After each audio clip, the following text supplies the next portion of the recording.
नमस्कार, Panini edu project consultancy में आपका स्वागत है। मैं दीपक रंजन, इसका फाउंडर और डायरेक्टर। आज हमारे साथ डॉक्टर कुमार राजेश हैं, जिन्होंने एजुकेशन कंसल्टेंसी में एजुकेशन पॉलिसी पर और सरकार हो, चाहे प्राइवेट सेक्टर हो, चाहे यूनिवर्सिटी हो, चाहे टेक्निकल एजुकेशन हो, चाहे स्कूली एजुकेशन हो, उस पर अपना एक अहम योगदान दिया है, एक महारत हासिल की है। तो चलिए आज हम बात करते हैं। सर, कोबसे के बारे में थोड़ा सा बताइए। जहाँ तक कोबसे का सवाल है, एक प्राइवेट बॉडी है, वो एसोसिएशन है सीबीएसई 10th के जितने भी 10th के बोर्ड्स हैं, बेसिकली बोर्ड्स का एक एसोसिएशन है। जो प्राइवेट कई बोर्ड्स हैं, जो अच्छे बोर्ड्स हैं, जिनको कहीं ना कहीं किसी कंट्री में रिकॉग्निशन है, उसकी मेंबरशिप देते हैं वो लोग। और इंडिया में जितने भी बोर्ड्स हैं उसको वो रिकॉग्नाइज करते हैं। तो उससे आपको ये एक फेयर आइडिया हो जाता है कि भाई ये जो आप पढ़ाई कर रहे हो, इस बोर्ड में आप जा रहे हो, वो बोर्ड जेन्युइन है। कोबसे में होने का मतलब है जेन्युइनिटी आपको लगनी चाहिए या लगती है, या यूँ कहें कि वो आप श्योर हो सकते हो कि यार हाँ चलो ठीक है, मैं सही जगह। अदरवाइज़ कंट्री में क्या है कि इतने प्राइवेट बोर्ड्स बने हुए हैं जिसका कहीं भी मान्यता नहीं है।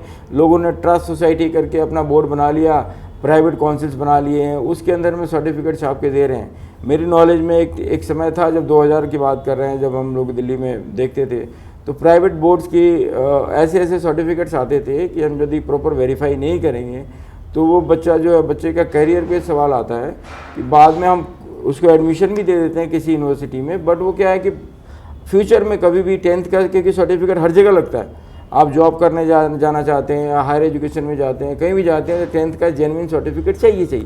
तो ये जो प्राइवेट बोर्ड्स वाले आते हैं तो बच्चों को प्रॉब्लम हो जाती है, और उनका पूरा जो करियर है वो ख़राब हो जाता है, क्योंकि वो 10th का ही फर्जी निकल गया है या ऐसा बोर्ड निकल गया जो प्राइवेट बोर्ड्स है। तो कई जगह उसको जॉब भी नहीं मिलेगी, और उसको करियर में भी प्रॉब्लम्स आएगी, और उसको हर तरह से प्रॉब्लम, लीगल कॉन्सिक्वेंसेज भी फेस करना पड़ सकता है। कई बार उसके अगेंस्ट में FIR भी हो जाता है कि आपने ये डिग्री कहाँ से लाया, और उन लोगों का नाम बताइए जिन्होंने ये आपको डिग्री दी है। इसीलिए जब भी आप करें तो कोबसे का लिस्ट चेक करें। कोबसे में है तो मतलब आप श्योर हैं कि आप वहाँ से कोर्स कर सकते हैं। तो ये बच्चों के लिए बेसिकली है कि जो बच्चे जो प्राइवेट बोर्ड में फंस जाते हैं या उनको पता नहीं होता है, सेंट्रल बोर्ड के नाम से कई बोर्ड्स, प्राइवेट बोर्ड्स बने हुए पूरी कंट्री में चल रहे हैं मेरे नॉलेज में जो है, तो उनका ध्यान रखें। अब बच्चा 9th में है, 10th में है, और उसको ये पता नहीं होता है कि कोबसे क्या है, कोबसे की लिस्ट क्या होती है। आप वेबसाइट पे जा कर के आराम से कोबसे का पीतमपुरा में ऑफिस है, उनको आप चेक कर सकते हैं। कोई ऐसी आजकल तो IT का ज़माना है, नेट पे जाइए, 2 मिनट लगेगा। कोबसे के अंदर में कौन कौन से 10th और 12th के बोर्ड हैं जो आपको 2 मिनट में बता देंगे। इसलिए कोई चिंता की बात नहीं है। जो बच्चे सुन रहे हैं हमारे, जो 10th के हैं, 9th के हैं, उनको इन चीज़ों को ध्यान रखना चाहिए कि जो प्राइवेट बोर्ड में नहीं फंसे। कई बार एजेंट्स भी आते हैं, वो भी ऐसे प्राइवेट बोर्ड्स का डिग्री दे देते हैं, 4000, 5000, 10,000, जो भी रेट नेगोशिएट होता है दोनों के बीच में, उसमें उसको डिग्री मिल जाती है। तो क्या होता है, बच्चे का करियर एकदम आज मान लो किसी कारण से आपका 12th में एडमिशन हो गया या ग्रेजुएशन में हो गया, लेकिन 10 साल या 20 साल के बाद कहीं आप हायर एजुकेशन में जाते हो, वहाँ आपको प्रॉब्लम आ सकती है। गवर्नमेंट जॉब में जाते हैं, वहाँ भी 10th का वेरिफिकेशन होता ही होता है, और वो बोर्ड पता चला कि फर्जी निकला, तो आपका पूरा का पूरा करियर जो है एक तरह से रिस्क पर लग जाएगा। इसीलिए हमारी एक हम्बल रिक्वेस्ट है, सजेशंस भी हैं अपने यंग स्टूडेंट से, जो फ्यूचर ऑफ द नेशंस हैं, कि वो इन चीज़ों को ध्यान में रख के ही कोई डिग्री लें। जैसे हम यूनिवर्सिटी की बात करते हैं, यूनिवर्सिटी वाले में आप UGC एक लिस्ट बना के रखती है कौन कौन सी रिकॉग्नाइज्ड यूनिवर्सिटी है, उन यूनिवर्सिटियों में देख करके ही बच्चे एडमिशन लेते हैं। तब तक बच्चे क्या होते हैं, थोड़ा मैच्योर्ड हो जाते हैं। लेकिन 10th और 12th वाले केस में बच्चे थोड़े से इमेच्योरिटी रहती है, तो वो कोबसे और सारी चीज़ों को ध्यान नहीं देते। बट हमारी एक सजेशन है कि आप एडमिशन लेने के पहले 10th, 12th या किसी ऐसे अननोन बोर्ड्स के बारे में आप जानते नहीं हैं, तो कोबसे का एटलीस्ट लिस्ट चेक कर लेंगे तो आपको बहुत सारे कॉन्फिडेंस डेवलप हो जाएगा। थैंक यू सर, इतना डिटेल में बताने के लिए।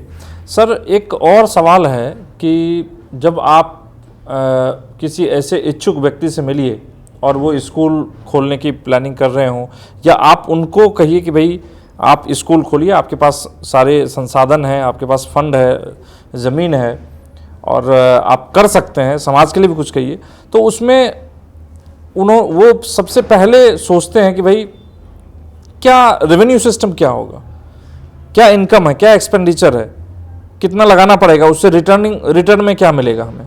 तो सर इसके बारे में थोड़ा सा बताइए सर। नहीं, बहुत अच्छा आपने क्वेश्चन पूछा है कि बहुतों के माइंड में ये चीज़ें चलती रहती है। इसमें क्या है कि आदमी बिजनेस करता है तो वो नेचुरल चीज़ें हैं कि कहीं भी आप एक पैसा भी लगाओगे तो ये सोचते हो कि यार उसका रेवेन्यू मॉडल क्या होगा, कितना रिटर्न आएगा। तो ये वैलिड क्वेश्चन है, इसमें कोई गलत नहीं है। और टोटली जब तक आप कमर्शियल नहीं करेंगे, चाहे स्कूल का हो या कुछ और भी बिजनेस हो, तब तक वो चीज़ें नहीं आ पाती जो आप समाज को देना चाहते हैं। या बच्चों को भी पढ़ाने के लिए, अच्छी एजुकेशन देने के लिए आपके पास पैसे चाहिए, रिसोर्सेज चाहिए, इन्वेस्टमेंट चाहिए।